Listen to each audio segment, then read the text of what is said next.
Ser exiliado es tener el cuerpo en un país y el corazón en otro, me dijo mi madre alguna vez.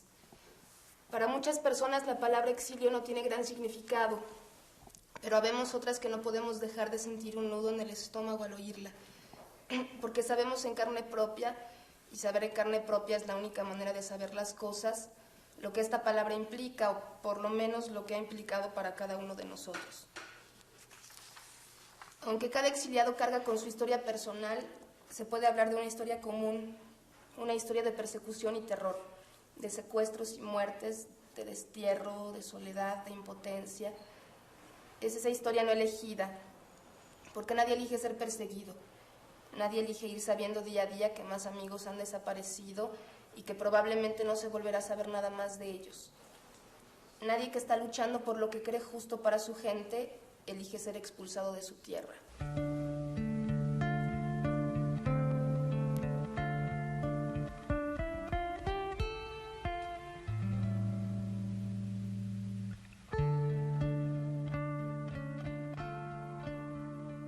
En la década de los 70, América Latina era un volcán. Miles de hombres y mujeres entusiasmados por la imagen del Che Guevara y el triunfo de la Revolución Cubana se imaginaron capaces de transformar el continente. Nacieron y se desarrollaron centenares de organizaciones políticas que en algunos casos fueron armadas. Creyeron que el mundo podía ser otro siempre y cuando ellos ofrendaran sus vidas al ideal socialista. Sin embargo, en pocos años, la ilusión se truncó. Los movimientos de izquierda fueron aplastados, en general, bajo feroces dictaduras militares. Los cuartelazos de los 70 fueron especialmente crueles. La consigna era eliminar físicamente a los opositores radicalizados. Prohibiciones, campos de concentración, masacres, desaparecidos, exiliados. En esos años, México recibió a miles de latinoamericanos que escapaban del terror y la muerte. Venían solos, con sus parejas, con sus hijos pequeños, con sus muertos, con sus sueños derrotados. Aquí aprendieron a recordar, a llorar lo perdido y también a amar a México. Este documental quiere ser una parte de la historia de un grupo de ellos, los que llegaron de Argentina.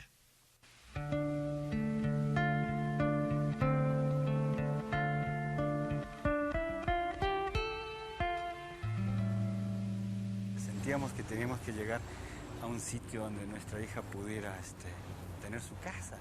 Hacía 3 meses que no teníamos casa. Entonces llegamos aquí y pues, al segundo día Dora se lanzó a caminar en los corredores de este departamento.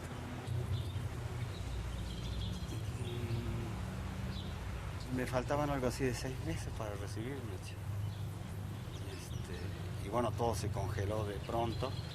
Además fue una situación muy particular. Insisto, estábamos embarazados de 7 meses. Y así tuvimos que salir disparando del país. Entonces la única opción posible fue irse a Israel primero, para que naciera Dora. Y después lo más importante pasó a ser terminar los estudios.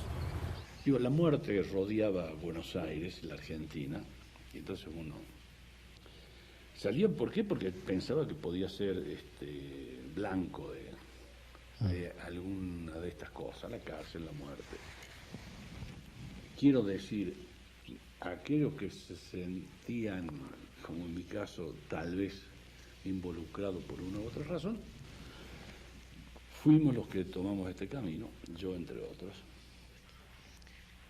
Bueno, el papá de Marcos, de mi hijo, lo habían secuestrado hacía 3 años, en enero de 76.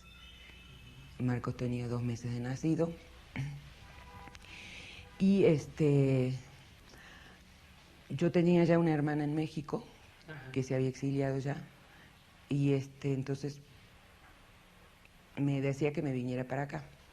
Y yo estaba bastante mal, tenía como desmayos que no eran desmayos, estaba con neurólogo, los encefalogramas decían que había era una disritmia en el cerebro, pero que no había daño cerebral, que era psicosomático. Entonces toda la familia empezó a decirme, andate, o sea, acá no. Hasta el neurólogo me dijo, no. Si usted me está contando que tiene una hermana en México, que tiene pensado ir a visitarla, yo le diría que se vaya a vivir un rato allá. Porque acá está viviendo en una fotografía. Y en una fotografía no se puede vivir, usted vive del pasado. ¿Cómo es eso? Claro, o sea, para mí era como seguir viviendo el momento de que se lo llevaron, ¿no? Que fue muy, muy doloroso y muy chocante. Entonces, pues, no quería porque me daba un miedo tremendo de irme de Córdoba, qué sé yo, ¿no? Como irte del pueblo a la ciudad. Pero me dijeron, bueno, andate de vacaciones con Marcos un rato y si no te gusta te volves, ¿no? Pero me fui convenciendo, hice los trámites, y bueno, el día que salí, me subí al avión, le agarré a la mano a Marcos y se hace. Dije, no vuelvo nunca más. No sé a dónde vaya ni cómo sé a dónde voy, pero no vuelvo nunca más. Dos imágenes tengo muy precisas. Un gran cartel que había en el aeropuerto, no sé si te acordás, que decía, hermano, bienvenido hermano latinoamericano. Había un gran cartel que era una cosa, conmovedora, ¿no? Yo era militante política, entonces había sido secuestrada, entonces yo estuve secuestrada, en varios lugares, finalmente en la Escuela Mecánica de la Armada, y de ahí, cuando me dejaron en libertad, salí del país y me fui a España. Entonces primero estuve en España, estuve unos 8 meses. Esto fue entre octubre del 78 y mayo del 79, y de ahí me vine para acá. Al principio, como llegaban en general con una situación difícil, muchas veces podemos decir traumática, ¿no? De venir de una experiencia de secuestro, de prisión, de tortura, etcétera. La situación de estabilidad, no había mayor estabilidad y lo que podríamos decir madurez para encarar un choque cultural, ¿no? Entonces había muchas cosas como una gran desesperación. Y el día que salía el avión, que era el 8 de julio, fueron todos mis amigos y mis compañeros de escuela a despedirme. Y entonces, bueno, me llevaron regalitos y cartitas y era muy fuerte, ¿no? Y todos llorábamos mucho. Mis 3 hermanos, que son menores que yo, los 2 más chicos, eran realmente muy chicos. El más chiquito venía tomando biberón incluso. Entonces era como un viaje muy complicado, era tipo gitano, ¿no? Veníamos llenos de cosas. Pero sobre todo eso, como muy cargados de dolor, de angustia, de incertidumbre. La situación psicológica con que venían era variada, ¿no? Te diría que, por ponerlo así, en un extremo venía la gente muy afectada, que era la gente, por ejemplo, que había estado desaparecida, que había estado, que habían padecido el contacto directo con la AAA. Por ejemplo, una mujer que hace poco murió con un cáncer acá, Graciela Raman, llegó con su chico, en esa época de 2 años, Pablo, que vive acá actualmente, el único hijo, y al marido entraron a la casa, lo mataron delante de ella y del chico, y así llegó Graciela con Pablito.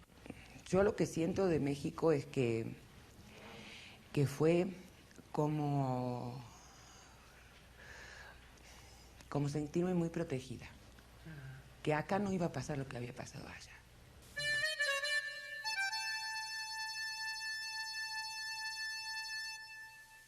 Yo soy hija de exiliados.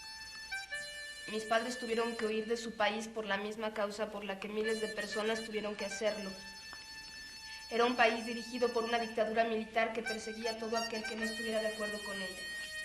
La gente no podía estar en las calles después de las 8 de la noche y estaba prohibido que más de 4 personas se reunieran en un mismo sitio. Los militares podían entrar en cualquier lugar sobre pretexto de estar buscando a alguien. Así entraron a tantas casas, entre ellas la de mi abuela, a quien despertaron una noche 5 enmascarados con perros y metrallas, que revolvían los muebles y gritaban que querían ver a mi tía. Por suerte ella se había ido un día antes a otra ciudad. En 1975 mis padres salieron de Argentina. Mi mamá tenía 6 meses de embarazo. 16 horas de avión y llegaron a otro continente, otro idioma, otra gente, solos, no familia, no amigos. Iniciar otra vida en un mundo completamente ajeno al suyo. Los que salimos en el 76. Sí me acuerdo exactamente el día, porque me acuerdo que estuve exactamente un año en Israel. Entonces salimos un 14 de septiembre y nos fuimos de Israel un 14 de septiembre del año siguiente, del 77. Entonces llegamos a México como el 24 de septiembre. Estuvimos en Río Hudson 3-4 semanas. En ese tiempo se me acabó todo el dinero que yo había ganado trabajando como enfermero en el hospital Beilinson en Israel. Y bueno, no conseguía trabajo aquí. Entonces se me ocurrió una maniobra heroica que sí me funcionó. Me dirigí a Mamá Sochnut. No aquí, no este hermoso edificio, yo no había conocido nunca. En una oficinita muy pequeña, creo que en la calle de Medellín o Tuxpan, por ahí de la colonia Roma. Me puse unos anteojitos que me daban un look que me favoreció muchísimo. Y fui y muy caraduramente pedí trabajo. Acaba de llegar yo de Israel, necesitaba trabajar. Y me lo dieron. Al día siguiente estaba yo chambeando en una fábrica, Creaciones Concord, que dirigía un señor Krieger en Naucalpan. Estando en Israel, ¿te imaginabas que ibas a terminar en México? No, yo quería ir a España, no venir a México. Pero ya sabes, ¿no? Los amigos me sedujeron, estaba mi suegro aquí y tomamos la decisión de venir para México. ¿Quién sabe? A la larga creo que fue una decisión buena. No es un país fácil.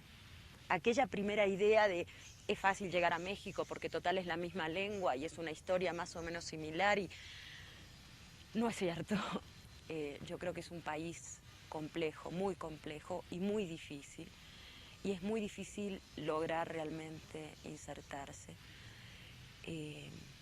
Pero es también un país muy generoso, muy solidario. Y yo creo que todos nosotros valoramos mucho eso, ¿no? Y ellos vivían esperando noticias de Argentina, reuniéndose con argentinos, leyendo cosas de argentinos y demás. Y se perdieron de ir a mirar Teotihuacán, o de conocer a Rulfo, leer Octavio Paz, en fin, todas las maravillas que hay en México, por las cuales me quedé yo, por ejemplo. Y del otro lado estaban otra reacción que también me parece patológica, los tipos que veían y se hiperidentificaban con México, ¿no es cierto? De modo que si vos veías por la calle un indio huichol con el sombrero así, con ¿cómo se llaman las sandalias acá? Guaraches, una guayabera con cosas así. Ese seguramente, y era rubio, por ejemplo, ese era argentino, ¿te das cuenta? Entonces comían comidas con mucho chile, pegaban a mates por las paredes, era una cosa. Yo creo que si vos te hubieras encontrado a Benito Juárez no hubiera sido tan mexicano como ellos, ¿no es cierto? Que era una especie de abrazarse a una identidad. Yo creo que una de las cosas recurrentes en las anécdotas de los argentinos cuando nos juntamos son las primeras confusiones con respecto al lenguaje, ¿no? Es decir, las palabras que quieren decir cosas distintas. Y a mí me parece muy significativo que en torno de eso estén las anécdotas, ¿no? Porque yo sí creo que, bueno, que nosotros nos enfrentamos con un código diferente, en donde las palabras eran un poco esto. Y creo que este código, que es un código que tiene que ver no solamente con cómo se piensa, sino también con cómo se siente, es decir, es una sensibilidad de otro tipo. En mi caso es una de las cosas que me ligó más con México.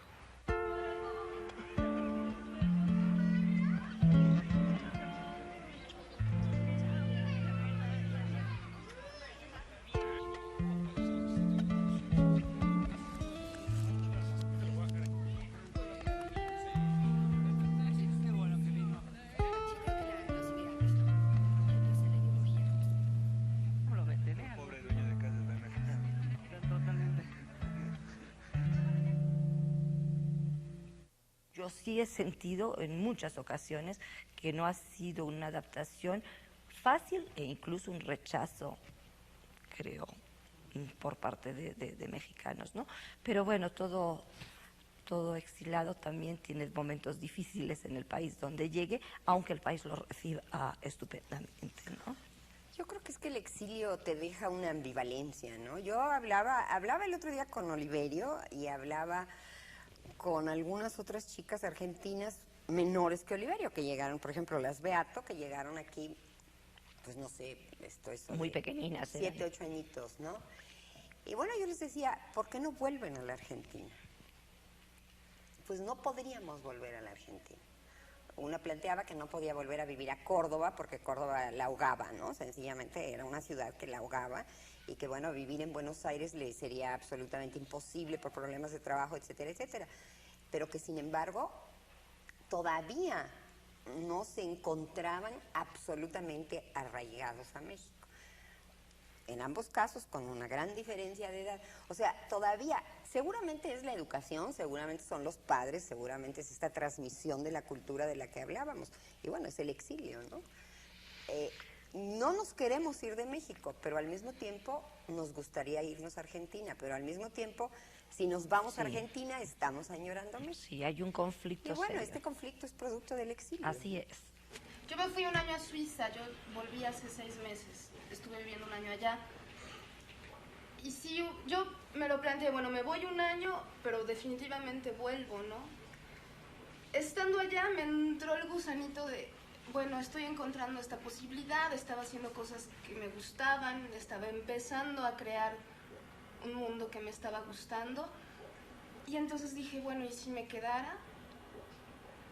Pero después reaccioné inmediatamente, bueno, defendiéndome, diciendo, no, ni madres, no voy a repetir la historia, no me voy a quedar en un país que no es mío, aunque este no sea mío, pero finalmente sí lo es. Yo tenía la necesidad creo que tengo la necesidad de estar en el país donde tuve mi infancia, porque vi que mis padres sufrían por eso, ¿no? Con toda esa serie de recuerdos, de añoranzas, de ay, cuando era chico tal cosa, oh, la cañada. Entonces, yo quiero estar cerca de esos recuerdos, cerca de mi pasado, no tener el pasado tan lejos, ¿no? Pero en realidad tú no perteneces ni aquí ni allá, ¿no? Tú siempre tienes como un lugar como vago, ¿no? Y propio. Entonces, me parece que desde ese lugar es muy difícil. ¿Estás hablando de un recuerdo o ahora que tienes 21 años? ¿Cómo? Es decir, esta sensación de vaguedad o de no pertenecer. No, ahora. 15, no, ahora. Yo creo que será toda mi vida. O sea, sí, no, me parece que... Lo que pasa es que creo que ahora no me conflictúa. Antes, cuando uno es chavo, sobre todo en la adolescencia, a mí me armaba mucho ruido, ¿no? Porque todo el mundo tenía sus bolitas y sus grupitos. Entonces pertenecían, ¿no? Y yo nunca acababa de encajar en ninguno, ¿no? Claro. Nunca, como que nunca entraba, ¿no? Y eso a mí me creaba mucha bronca, porque pues, la pertenencia en ese momento era muy importante. Ahora no, ahora la verdad me parece... Uno se empieza a formar a uno mismo a partir de esa no pertenencia y empieza a ser cada vez más difícil pertenecer a un grupo. Se empieza a asumirse y a agarrar uno empieza a actuar a partir de esa no pertenencia y hacer esa no pertenencia. Sí. Y eso es como difícil. Sin embargo, hay cosas que pertenecen a mí. Volver a Buenos Aires a partir de... no lo conozco ni nada por el estilo, pero uno vuelve y hay cosas que checan perfectamente, que son como de lo más naturales, que no hace falta como que uno las aprendió de alguna manera porque creció en una familia argentina, que haya aprendido, ido a la escuela, tenido amigos mexicanos, comido como los mexicanos, pero hay ciertas cosas que les resultan de lo más naturales allá y de lo más extrañas acá, como la relación entre la gente. Yo hago clic inconscientemente cuando me relaciono con argentinos y cuando me relaciono con mexicanos, ¿no? Sí. Igual hay cosas inevitables cuando me relaciono con mexicanos que les molestan y que bueno, que lo toman como parte de mi carácter, ¿no? Que soy gritona, que soy protestona, siempre soy la repelona del grupo, ¿no? Y yo atribuyo eso a la argentinidad, bueno, igual es una cuestión de carácter, ¿no? El problema es que como que hemos perdido, todos nosotros hemos perdido mucha naturalidad por ese switcheo constante que inconscientemente tenemos que hacer, de hablar como mexicanos en una parte, hablar como argentinos en otra. Esquizofrenia. Es jodido, aunque uno lo haga consciente, ¿no? Para mí la Argentina a veces es o idealizada o menospreciada, pero es un fantasma, no es algo, yo siento, real, pues, como lo sentiría un argentino viviendo en Argentina. Yo creo que para un argentino en Argentina, la Argentina es algo real, no para nosotros. No, es como un fantasma. Yo siento es que uno se convierte también en la memoria de los otros, o sea, que es cabrón porque te confrontan con...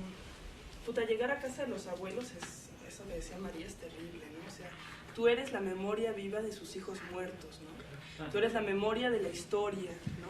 Tú eres la memoria de lo que pasó en Argentina y que realmente todo el mundo prefiere, no sé si olvidar, pero sí por lo menos echar de ladito, ¿no? Que no le joda tanto. Yo fui a una escuela de gobierno, medio año nada más, y diario me peleaba con un chavo a patadas. Yo 6 años diario, me peleé con todo el mundo. Sí, es que eso nos ha pasado a todos. ¿Por qué? ¿Por qué? Por ser güero. O sea, yo era el único güero del salón y siempre a patadas con él, ¿no? Y bueno, eso. Y la otra, argentino, pues pinche argentino, ¿no? Vete a tu país, eso es típico. Sí. Es la frase más, que ya la tomamos en broma, pero pues qué jodido, ¿no? Hijito querido, sos tan chiquito y tan importante a la vez que quiero escribir cosas a medida que vayas creciendo para no olvidarme que pasaron, pero que las sepas por estas líneas cuando crezcas, para que sepas que tuviste un papá que te duró tan poquito que tengo miedo de olvidarme yo.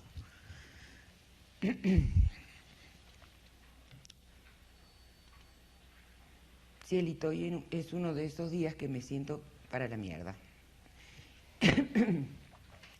Esta tarde me largué a llorar, vos tenés 9 meses, y me largué a llorar por muchas cosas que confundo, y no sé si en este orden, pero son, extraño a Carlos, tu papá, me siento sola.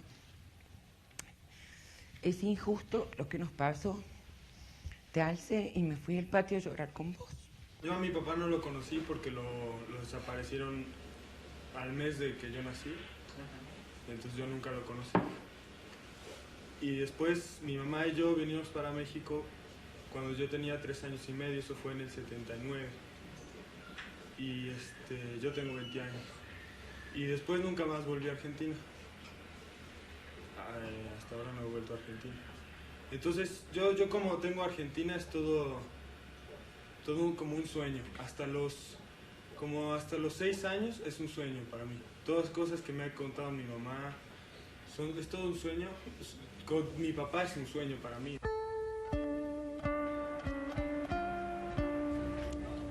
Me dieron trabajo y ese mismo día entonces vinimos acá con Lupita. Vinimos por Rodolfo Molina, que nos dijo que era pues como que un sitio natural para los argentinos. Entonces no había cuartos con Lupita, pero nos acomodó como pudo en el cuarto de las sirvientas. Entonces la casa de Lupita, si me acuerdo bien, es esa casa verde. Me acuerdo que esta señora, a la cual no le pagábamos y que nos aguantó un largo tiempo, llegó un momento que su comida, porque el trato era pensión, media pensión, esa comida que te dan, ¿no? Entonces, bueno, nos daba estas cabezas de gallo, ¿viste? Esas cabezas de pollo, digamos, un guiso de cabeza de pollo, ¿no? Entonces, que miraban. Digo, en un momento dado, dice Huberti, se levantó otro muchacho que estaba ahí, le agarró como una crisis nerviosa, para ver el clima que había, dice, pegó un portazo y no aguanto más estos gallos que me miran, dice el tipo, ¿no? Bueno, este era el clima. ¿Esto es el corte qué? ¿Corte inglés o cómo se llama? Esto es el corte selecto, ¿no? No. Si no. Entonces, yo les digo que hay dos versiones, unas que son de los uruguayos.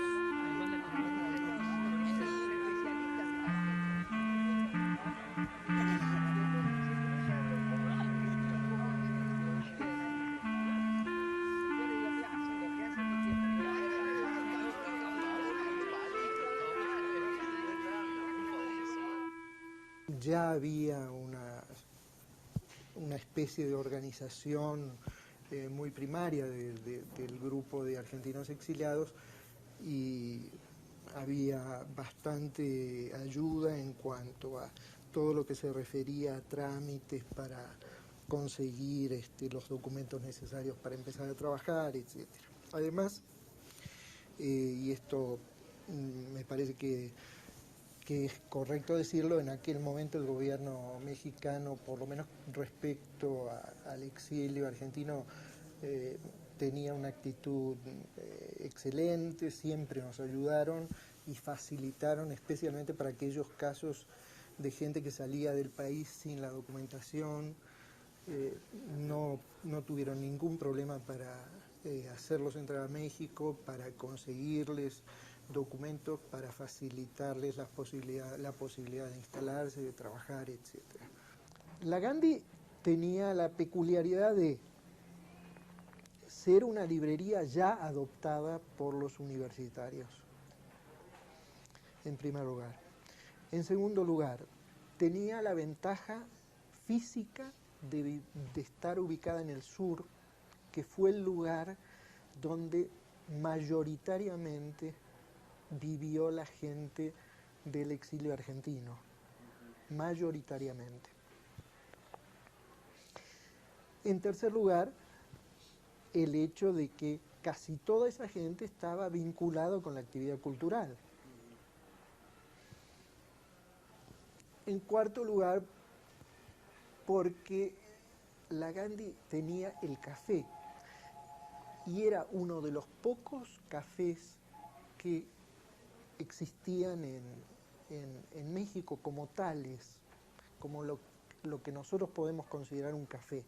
Es decir, uno puede ir al Vips a tomar un café, nadie te va a decir que no, pero no es un lugar para tomar un café y sentarte a conversar, no es un ambiente para eso. Y la última cosa era que era el lugar de reunión política,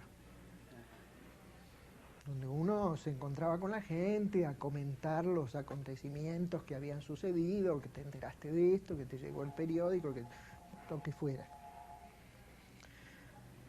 Lentamente sí, efectivamente se transformó en el centro neurálgico de las actividades del exilio argentino. Por acá pasaban todos, ¿no? Se encontraban, las reuniones de los sábados, por ejemplo, al mediodía eran tradicionales, se armaban grandes mesas ahí donde las discusiones inclusive llegaban a alterar los nervios de muchos de los otros clientes que se sentían un poco invadidos por la horda ahí de sureña.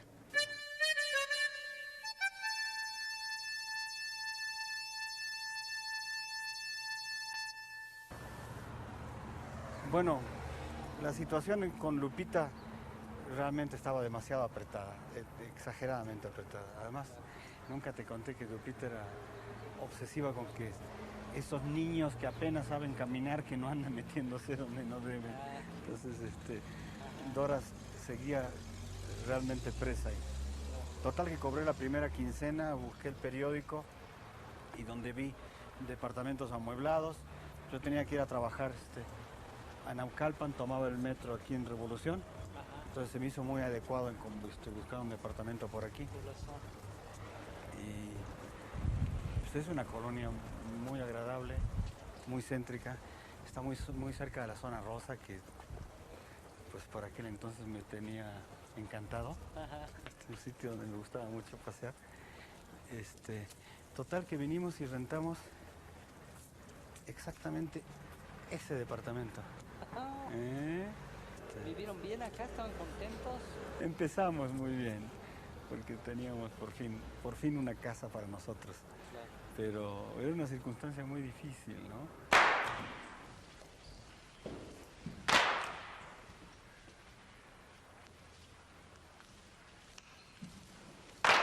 Cuando cayó la dictadura militar en Argentina, por fin podían regresar a su país y juraron que lo harían apenas juntaran el dinero suficiente.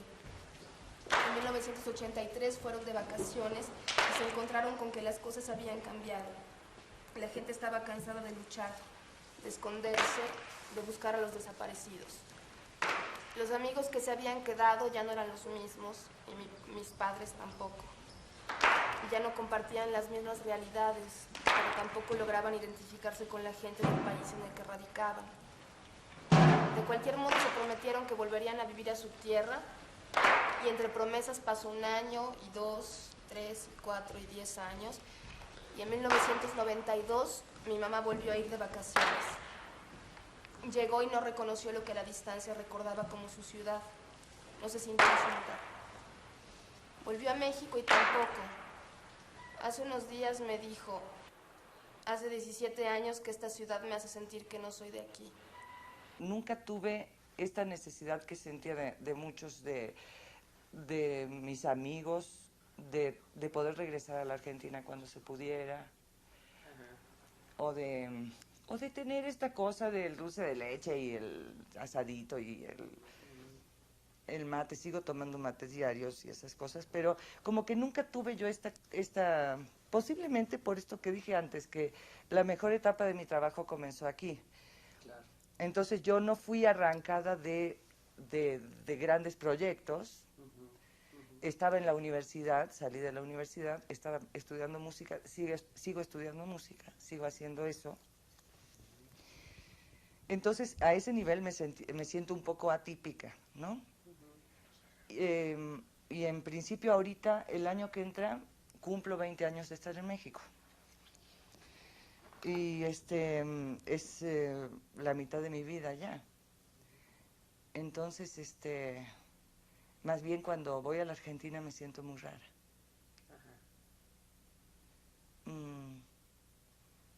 No es, por ejemplo, la Argentina es un país que me entristece un poco. Siempre me siento en la Argentina o rodeada de militares asesinos o de curas, que para mí es igual, ¿no? Tengo pues mi familia sanguínea allá y es lo que queda, lo que no mataron, y toda mi otra familia y todos mis otros amigos aquí, y mi trabajo y mi vida hecha aquí. Nunca he pensado en emigrar ni en regresar. A mí Argentina me da mucho miedo. Miedo por la sensación aquella con la que yo me vine. Y miedo porque yo me acostumbré mucho a México, puse mucho de mi parte, y aprendí los códigos, digamos, y con esos son los con los que me muevo. Cuando se planteaba el tema retorno, en muchos casos hubo esta fractura, ¿no? Uno decía, no, hay que volver, la realidad es allá, con el argumento que fuera. Políticamente hay que estar allá, o por las tripas hay que estar allá. Y el otro agarraba, ya fuera varón o mujer, agarraba el otro polo, ¿no? De decir, no, acá estamos, acá se han criado los hijos, acá vamos a estar, ¿no? Y entonces el movimiento de acá para allá era muy sangriento, con grandes pleitos y dificultades de pareja. Muchísimas tronaban acá al empezar a hablar el tema, tronaban apenas llegaban allá. Si Marco se queda, yo creo que me quedaría en México. No me bancaría estar allá y que él, suponte, se casara, tuviera hijos, un nieto mío, tenerlo 12.000 kilos, pero yo ni loca, no me la bancaría. De no saber que si está pasando un momento difícil, si nos necesita, por más que no viviera con nosotros, ¿me entiendes? Pero no es lo mismo de una colonia a otra, de un barrio a otro, que 12.000 kilómetros. No repetiría el dolor de separación de familia y menos de un hijo. Ahí sí no. Y volvían. Y volvían, allá los llamaban Argenmex, y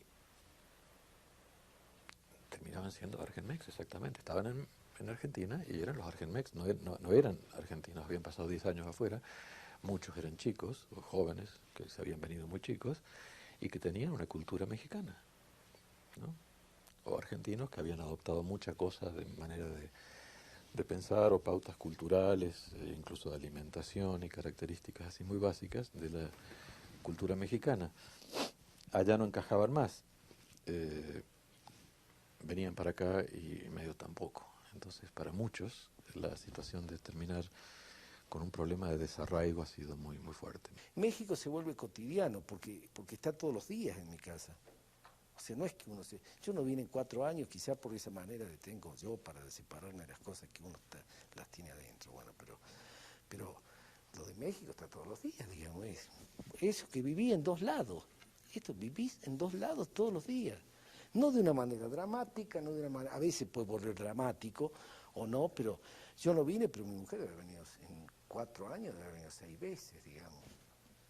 No hay una ruptura, por lo menos en mí, no es que eso es como un continuum, viene uno, no viene, pero en cuanto llegás es tan familiar como te habría un detalle, dónde queda tal calle, ¿no? Digo, no, nada más que eso. Si la presencia en México, yo creo que hasta que me muera, siga viniendo o no viniendo, por estas razones que han tenido que ver con todos estos años, ya está incorporada. No es que está incorporada, es físicamente, todos los días. Hoy por hoy tengo la sensación de que, digamos, al mismo tiempo que tengo como una doble pertenencia, porque ya no me siento ni... Si yo me tuviera que definir a mí misma, yo no diría yo soy argentina, yo soy mexicana, yo sí me siento como una especie de producto mestizo, mezclado, ya muy, digamos, con cosas superpuestas, ¿no? Tanto de lo argentino como de lo mexicano. Y de alguna manera esto hace que yo sienta que en México estoy en mi lugar y también en la Argentina estoy en mi lugar, ¿no? Y también de la misma manera que soy una extranjera en México y también soy una extranjera en la Argentina. La mirada constante, la palabra precisa, la sonrisa perfecta. Ojalá pase algo que te borre del todo, una luz cegadora, un disparo de nieve. Ojalá por lo menos que me lleve la muerte, para no verte tanto, para no verte siempre, en todos los segundos.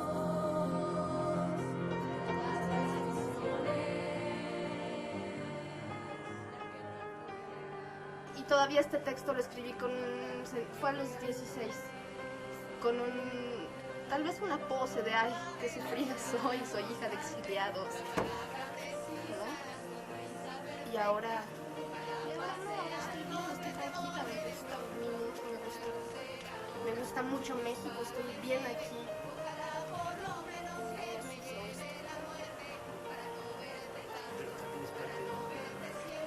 Es mi pasado, sí.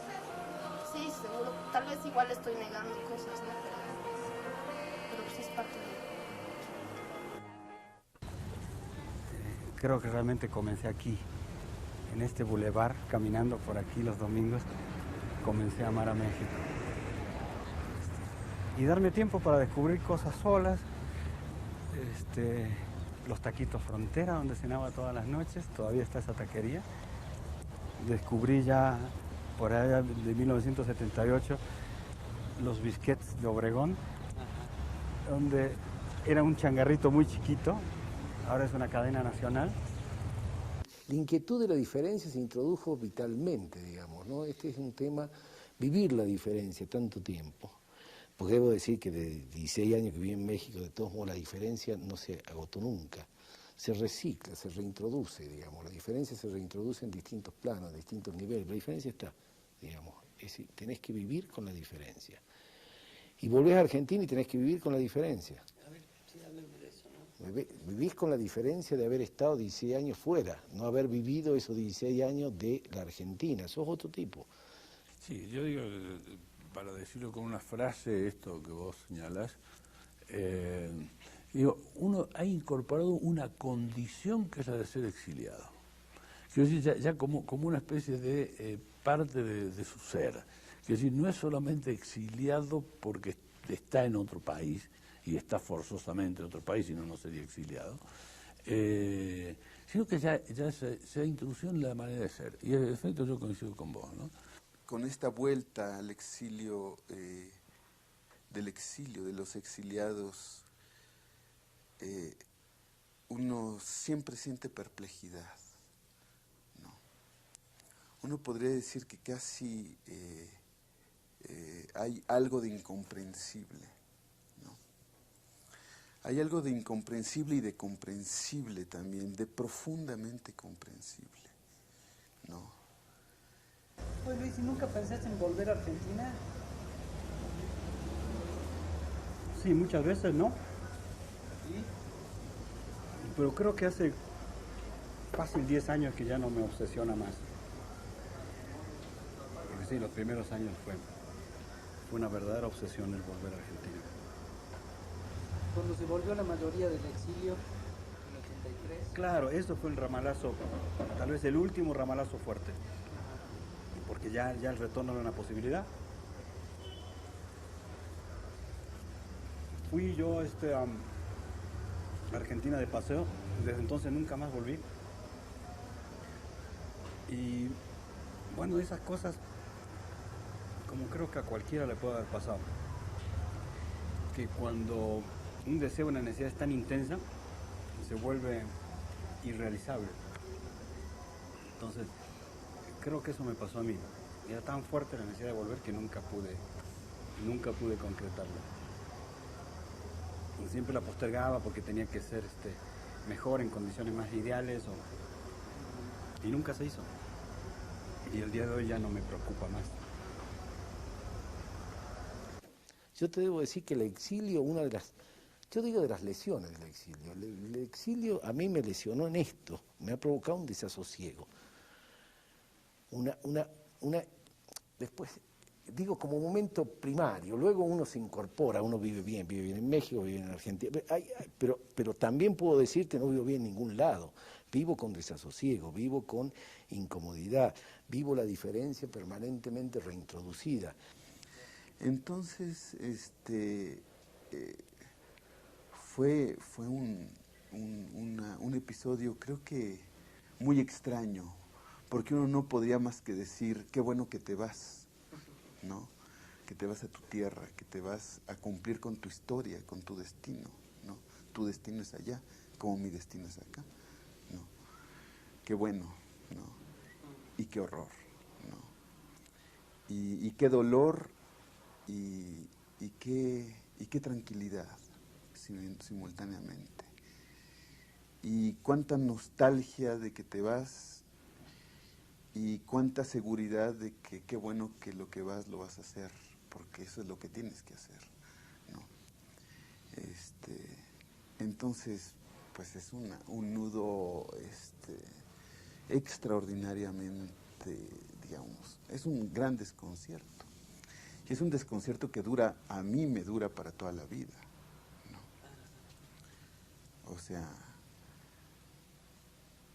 uno no se repone de esas experiencias, ¿no? Como uno se repone de las grandes experiencias de la vida, ¿no? Entonces, bueno, pues pues qué te voy a decir, me da mucho gusto que estén allá, ¿no? Yo seguí mi vida más o menos como era previsible, ¿no? Ellos encontraron, me parece, las dificultades que eran previsibles también, ¿no? Las dificultades de esta elección, podríamos decir, que se cumplió puntualmente del doble desarraigo. Sí, en el fondo, aunque sea indefinible, hay como un anhelo, yo diría casi metafísico, de un lugar. es como que uno se quedó sin lugar. Y puede reconocer sus pequeños lugares. Digo, yo reconozco mi pequeña patria, que es tal vez las 4 manzanas alrededor de las que uno vive, pero no como país. Sí. No, aquí está. ¿Cómo era?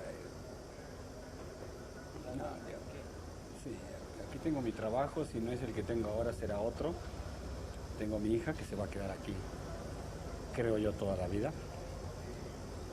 Ya probó Argentina, probó vivir en Europa y está convencidísima que su lugar es México.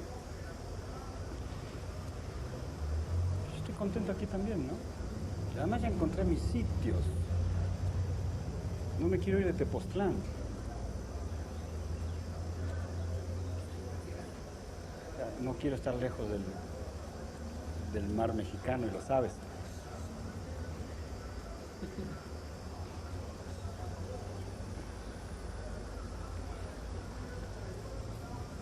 No quiero mucho más, quedarme aquí nada más.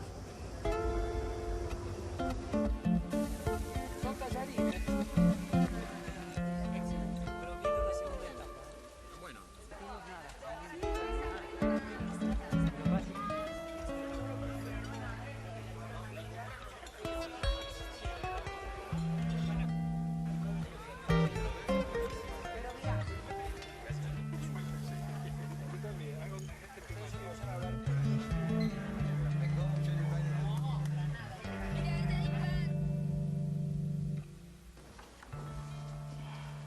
Mi padre no ha vuelto desde el 83. Aún dice que extraña y habla con nostalgia de su país.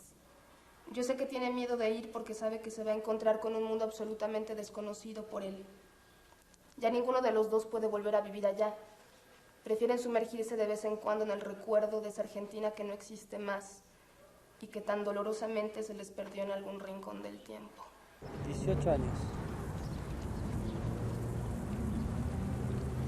18 años, che. 19. En fin, che. Esto cerrará sin pena ni gloria. Como el exilio. ¿Ahora te sentís exiliado? No, ¿Cuál es tu condición? ¿Qué sos? ¿Un inmigrante a México? ¿Cómo es? Aunque no me gusta la palabreja, transterrado, ¿no? No, yo hace años que juego de local. Nada más para unos pocos amigos sigo siendo argentino. Y para divertir a mis amigos mexicanos, pues me porto como argentino.